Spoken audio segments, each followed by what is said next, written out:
رحیم اعوذ باللہ من الشیطان الرجیم۔ سب دوستوں کا بہت شکریہ یہاں تشریف آوری کا۔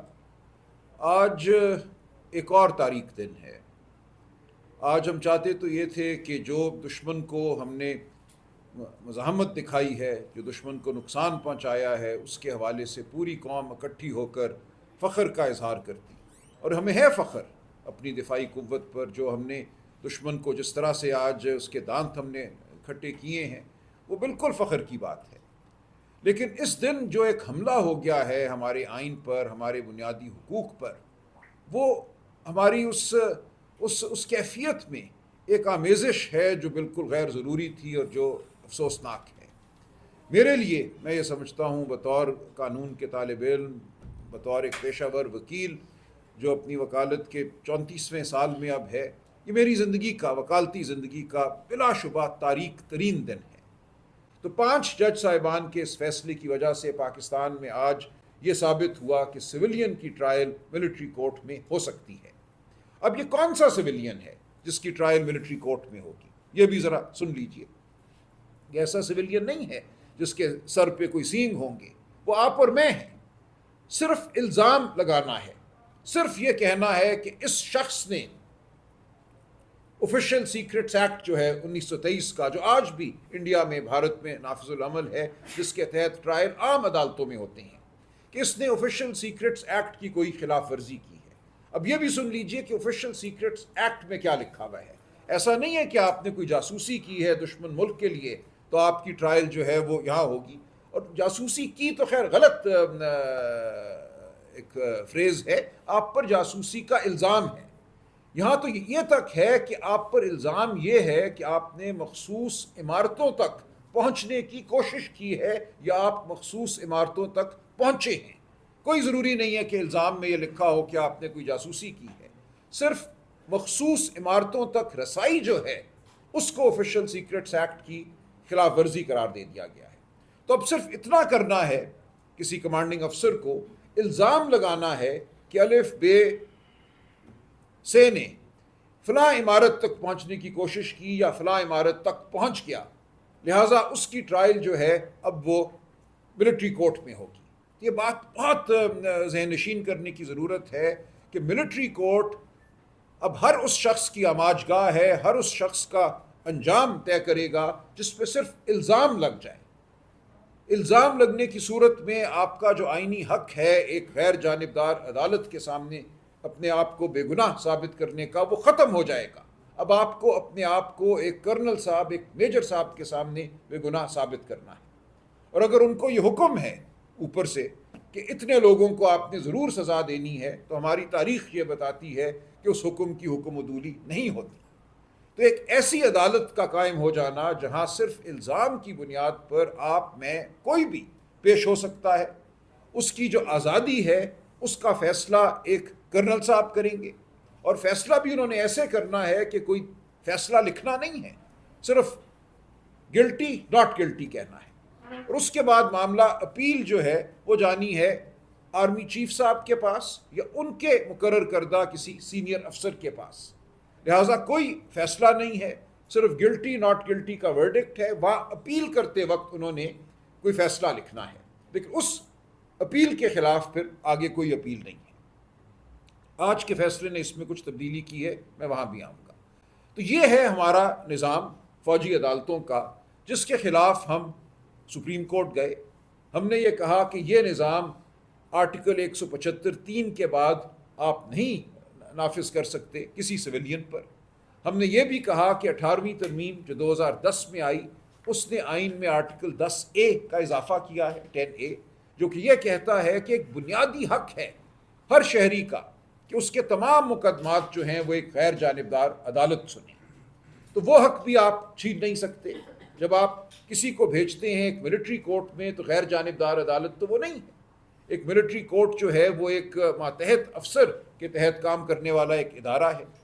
اور بالخصوص 9 مئی کے حوالے سے کور کمانڈرز کانفرنس نے پہلے ہی کہہ دیا کہ اس دن اتنے لوگ، سینکڑوں لوگوں نے حملہ کیا پاکستانی ریاست پر۔ اب یہ ایک اور مفروضہ ہے کہ یہ پاکستانی ریاست کیا چیز ہے، اور ان کو عبرتناک سزا دی جائے گی۔ جب ایک ایسا فیصلہ ہو جائے ایک انتظامی سطح پر، اور پھر اس انتظامی ڈھانچے کا ایک شخص جج کے طور پہ بیٹھے، تو آپ سوچ لیجئے کہ کیا انصاف ہو سکتا ہے اور کیا آپ کو فیصلے کی توقع ہو سکتی ہے۔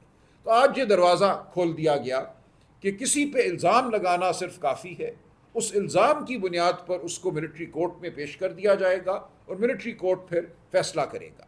اب ملٹری کورٹ میں ایک آرمی کا افسر ہو، یا میں کہتا ہوں اس کی مثال ایسے ہی ہے کہ آپ کسی تھانے میں کہیں کہ ایس ایچ او صاحب جو ہیں وہ ٹرائل کنڈکٹ کریں گے، یا ڈی ایس پی صاحب ٹرائل کنڈکٹ کریں گے، وہ بھی تو ایک انتظامی افسر ہے نا، ان کو کیوں ہم کمتر سمجھیں کسی میجر صاحب یا کرنل صاحب سے؟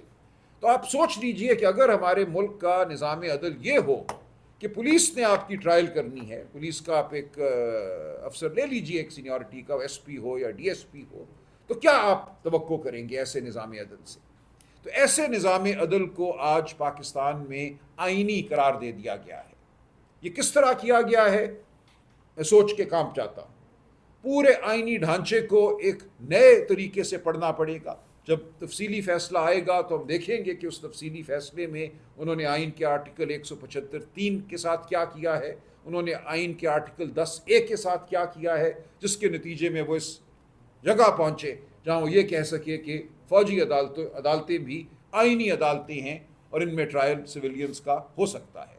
تو یہ بہت ہی ایک تشویشناک لمحہ ہے ہمارے ملک کے آئین کے لیے، آئینی اقدار کے لیے۔ اب دیکھیں اس کے ساتھ جو ہمارے سامنے جو نتائج متوقع ہیں وہ یہ ہے کہ اب کسی بھی شخص کو جس کو آپ کہیں کہ یہ 9 مئی کا ماسٹر مائنڈ تھا یا 9 مئی کی سازش میں کسی طریقے سے ملوث تھا، آپ ان کو ایک ملٹری کورٹ میں اب لے کر جا سکتے ہیں، اور اس ملٹری کورٹ میں وہی کچھ ہوگا جو پہلے 103 لوگوں کے ساتھ ہو چکا ہے۔ کسی کو 10 سال سزا دے دی گئی صرف ایک عمارت میں داخل ہونے کی پاداش میں، کسی کو کہا گیا کہ یہ 6 سال کے لیے رہے گا، اور ان کے ساتھ جو اس دوران ہوا، جتنا عرصہ وہ تحویل میں رہے، وہ ایک اور داستان ہے۔ جب ان لوگوں کے خاندان اجازت دیں گے تو وہ بھی بیان کی جائے گی کہ کس طریقے سے ان کو رکھا گیا اور ان کے ساتھ کیا ہوا۔ تو یہ ایک ایسا لمحہ فکریہ ہے کہ جس کے بارے میں ہم جتنا بھی غور کریں، افسوس کریں، غصہ کریں، وہ کم ہے، کیونکہ اب ہم سب، میں کہتا ہوں، بالکل دفاع کے بغیر ہیں۔ کسی کی انگلی صرف ہمارے طرف اٹھنے کی دیر ہے، صرف ہم پہ الزام لگانے کی ضرورت ہے، اور ہم محتاج ہو جائیں گے، ہم رہین ہو جائیں گے کسی افسر صاحب کے کہ وہ ہمیں کیا سزا دیتے ہیں۔ یہ صورتحال ہے جو پیدا ہو گئی ہے۔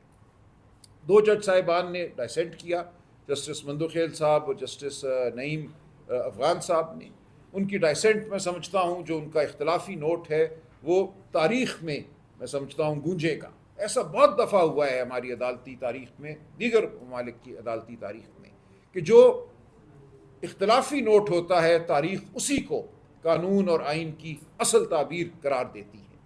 تو میں ان کا شکر گزار ہوں کہ انہوں نے کچھ اقدار کے ذکر کو زندہ رکھا ہے اپنے اختلافی نوٹ میں، اور جب ان کا تفصیلی فیصلہ آئے گا تو یقیناً یہ بات زیادہ وضاحت سے ہمارے سامنے آئے گی۔ جو آج کا اکثریتی فیصلہ ہے، ایک بات اس نے کی ہے، پوری دنیا کا قانون ہم نے پیش کیا اس کانسٹیٹیوشنل بینچ کے سامنے، بھارت یا انڈیا کا قانون بھی پیش کیا، جہاں فوجی افسران جن کی ملٹری ٹرائل ہوتی ہے، کورٹ مارشل ہوتا ہے، ان کو بھی انڈیپینڈنٹ اپیل دے دی گئی ہے، ٹرائل کے دوران ان کو بیل کا حق بھی دے دیا گیا ہے۔ تو یہ اشارہ ایک آیا ہے اکثریتی فیصلے میں، حکومت سے استدعا کی گئی ہے کہ پاکستان میں بھی اپیل کا حق دیا جائے ملٹری کورٹ سے سزا پانے والوں کو۔ اب یہ پارلیمان کی ثوابدید ہے کہ وہ ایسی کوئی ترمیم لاتے ہیں آرمی ایکٹ میں یا نہیں لاتے۔ عدالت نے ایک قسم کی گزارش کی ہے کہ یہ ہونا چاہیے۔ ہم توقع کرتے ہیں کہ ایسا ہوگا تاکہ وہ لوگ جن کو فوجی عدالتوں سے سزائیں مل چکی ہیں یا آئندہ ملنی ہیں، اب جو دروازہ کھول دیا گیا ہے، ان کے پاس کوئی تو چارہ ہو اپیل کا، وہ ہائی کورٹ جا سکیں، اس کے بعد سپریم کورٹ جا سکیں۔ اس وقت کوئی چارہ نہیں ہے، اس وقت صرف یہ ہے کہ آپ یہ کہیں کہ ان افسر صاحب کا استحقاق نہیں تھا ٹرائل کرنے کا، یعنی کہ ایک ہمارا فریز ہوتا ہے انگریزی کا کورم نان جوڈس یا میلا فائڈے، اس پہ 1000 میں سے کوئی ایک مقدمہ ہے جو اس بنیاد پہ چلتا ہے، ریلیف ملتی ہے۔ تو یہ اپیل کا حق ہم نے استدعا کی تھی کہ یہ شریعت کا بھی ایک تقاضا ہے کہ کم از کم ایک اپیل ہو، اور بین الاقوامی قوانین کا بھی یہ تقاضا ہے۔ تو اس حد تک جو اکثریتی فیصلہ ہے اس میں اپیل کے حق کی استدعا کی گئی ہے۔ اب ہم دیکھیں گے کہ پارلیمان کیا کرتی ہے، لیکن اپیل کے نہ ہوتے ہوئے بھی جو ٹرائلز ہو چکی ہیں ان کو آئینی قرار دے دیا گیا ہے اور آئندہ کے لیے بھی دروازہ کھول دیا گیا ہے۔